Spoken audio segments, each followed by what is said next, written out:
Hello guys, and welcome back to the channel. So in this video, I'm going to talk to you about my thoughts about the Q3 earnings call for Rocket Lab. And sorry that this video didn't come out yesterday. The thing is that the Rocket Lab earnings call was very late at night for me. I live in Europe.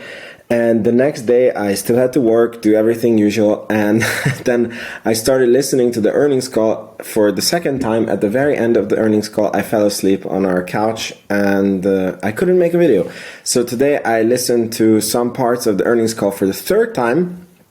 And to be honest, I very much liked the earnings call the first time I listened to it. And then by the third time that I listened to it, I was like, yeah, I so wish that certain things would have been different about this call. And I think that there is some hidden messages in the call. For example, I'm pretty sure that they're planning to raise money or take a loan at a certain part when Neutron is ready. So I'm going to go into that. And yeah, we just go through what was good, what was bad, what was the ugly, and please make sure you're subscribed if you haven't, and let's begin the video. And by the way, I'm going to make a new model for Rocket Lab, and you're going to be able to see it on Rocket Lab Weekly, which is tomorrow with Matt Money. I just haven't had time to do it in this one. So first of all, I really liked how confident management sounded. I really loved how they were really not trying to pump the stock. That was almost like weird because I'm used to, the Elon Musk earnings calls where he's like, yeah, we're going to have FSD in a year and, we can have this robotaxi. They're like the opposite, these guys. The analysts there was a lot of analysts, by the way. I think that they got all the analysts that ever existed and worked on Wall Street and even called some retired ones to get them on the call. So there was a lot of analysts. And all of them were trying to ask questions about how to evaluate the company, like what is your cash flow for the future? Why aren't there any Neutron sales? And are you going to raise prices? And it was so funny that they were just answering all these questions with, you will see, we're not going to PR you, and the market is the market. We will get the highest price that we can. Neutron will be ready when it will be ready. And so I kind of really appreciated it. And it's actually very good for us long-term investors because if you do the study, you listen to channels like this one and, Matt Money and other, Dave G is a fantastic Rocket Lab producer, and you really start to understand how the company works, you will see things way before analysts see them. So that's very important. So now, one thing that I don't like about the presentation is that 33% of Rocket Lab is the rocket launch. And if you look at this presentation, there's so many pages about rocket launches. They're, by the way, planning 22 missions in 2024. Fantastic, fan-fucking-tastic. But again, this is only 33% of the company, and 66% is the space systems. And they obviously talk about the space systems, but I couldn't yet figure out what is the growth rate that they're expecting from it. What is the profitability from it? What are their projections? And what I'm the most excited and interested about is them using their being able to reuse rockets and using a space system to create space infrastructure. And there is just nothing in this presentation, and I'm pretty sure that it's because they themselves don't know it yet. And this company definitely has a culture of not hyping the stock, not saying things not promising things, and just delivering and letting the people judge for themselves. One good thing is the Electron had a 27% GAAP gross margin. That is fantastic. And they said that for Electron to reach the target of 50%, they need 24 launches or 6 launches per quarter. And if you look at the manifest, you can see that, for example, in Q2, they have 6 launches. So theoretically, we should have, 50% gross margin. Or, here in this quarter, Q4, they're going to have 8 launches. So that's even better. So that is fantastic. That means that, the rocket launching side of the business is doing super well. But again, this is a small part of Rocket Lab. And Rocket Lab is not really a rocket company. They're a space systems company. And you know, when we go into the space systems, again, I don't feel like we have enough data. This is about Neutron. I will go back to Neutron. So they are saying that they have gotten a new confidential constellation customer where they are going to be using all the things pretty much that Rocket Lab delivers, but we don't know how much is the contract, how long is the contract, what can we think with.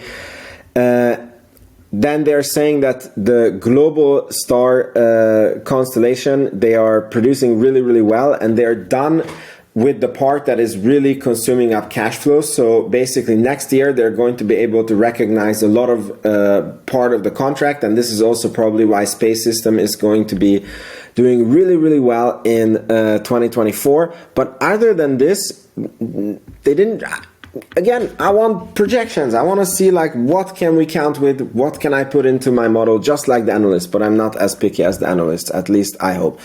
So with regards to Neutron development, what was really tricky is that I don't think that they're very confident in their timeline, and it's not because, there was an analyst who asked him, like, would you like to make an update to the timeline of Neutron? And Peter Beck said that no, at this time we're not making any new updates to the timeline, but he said that there is crucial tests upcoming and he wants to like make sure that we have that in mind. So that was the first clue that he's not very confident. Then the second one is there was an analyst that asked him, like, if the demand is so good for Neutron, why are you not selling contracts? And I really loved his answer. Really, really loved his answer. So he basically said that when a vehicle is not flight proven and is not ready yet to fly, there's very little confidence from the customers, and then you basically need to make BS contracts with very little money down and very cheap contracts that will take years to work through that backlog. And he's like, I've done it with Electron and it's just not a good business. So he rather spends the money and gets the product that is ready and flight proven, and then in his mind there is no question that the demand is super, super high. So this was very bullish, right? And then here's another little clue that the second analyst that was coming after asked, okay, so are we understanding it correctly that we will only have Neutron contracts once the vehicle is ready?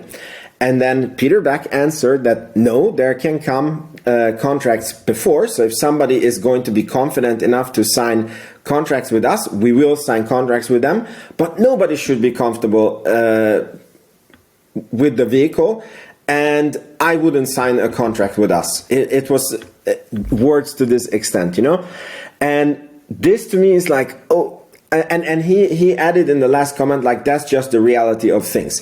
And I get it, we're in the space industry, where rockets blow up, timelines are never met, and maybe this is why he said it, but it didn't. So like, I'm kind of expecting them to keep this timeline to 2024, but at the same time, he did say this, that there's huge tests coming up. Obviously things can come up that will significantly move the timeline, and we're in the space industry. So his confidence is not so high, but here maybe I would have loved him to be a bit more confident, and we as investors understand that, okay, we take it with a grain of salt because it's the space industry.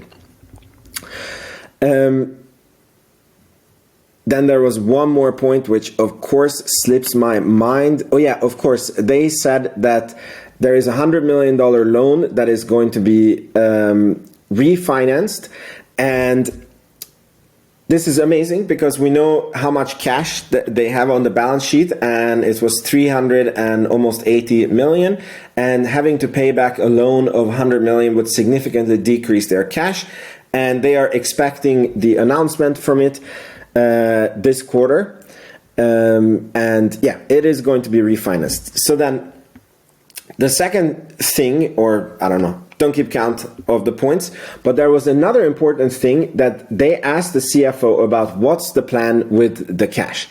And the CFO said that it's very interesting how it was worded. So he said that we have enough money to say that we have enough money to do exactly what we said we would do, which is scaling up the space systems part of the business and getting Neutron to the launch pad. So notice that the CFO didn't say we have enough money to be cash flow positive. So, and based on the earlier comments by Peter Beck, I'm really sure that they are planning to raise money. And they are going to strategically time it in a way that it's going to be in connection with a huge Neutron milestone, or they're going to achieve a huge Neutron milestone and then announce contracts, and then they will raise money from the position of strength, which I think we as shareholders should appreciate, because that means we get diluted less. And yeah, I mean, I wish they would be more upfront about this, but at the same time, I mean, I understand why they're doing it, so that they are not hyping the company, but on the finances, they are, you know, you kind of have to read between the lines, and I'm completely okay with that. I said it on many things, many of my videos, that I'm fully expecting them to need to raise capital again. I just hope that at that time the stock price will be much higher than it is today, because then we get a lot less diluted. And one last thing, if I don't forget to mention, that in Q1, they gave a projection for Q4, which was a small increase in everything. It wasn't so sexy. But then in Q4, they gave a projection that they would reach here it is, 100 million quarter. Maybe they reach 100 million quarter, with the space systems revenues being 65 to 68, which would be a 50-ish% growth from the 48 million, a little bit less than in Q4. So that is fantastic growth. Also, obviously, the rocket side of the business is going to do really well, but not a lot more clues about how we can model future. One last thing, sorry that this video is so messy. It's quite late here. So what I didn't mention is they asked him also about how they're planning to scale Neutron, and this is also very important for us as shareholders. And he said that they're going to bootstrap it, and it's going to look like it did with the Neutron, except they're not going to have any stupid contracts that are cheap. So they're going to get Neutron probably 2024, hopefully, crossing the fingers, to the launch pad. He said that they might have 1 or 2 test flights, so maybe even there will be test flights in 2025. And then he thinks it will be 3 launches per year, and then it will scale up from there like Neutron. So this is actually something good, because I can, you know, model that, and I'm going to show you that model tomorrow when we're on Rocket Lab Weekly with Matt Farley. So again, I first very much like this earnings call. The third time I listened to it, it was just an okay earnings call. I think that things are definitely moving well. I really like the Q1 you know, outlook, and yeah, overall, I'm a very happy shareholder. So let me know, guys, in the comments what you thought. Please make sure that you're subscribed, and I'll see you tomorrow on Rocket Lab Weekly. Bye-bye.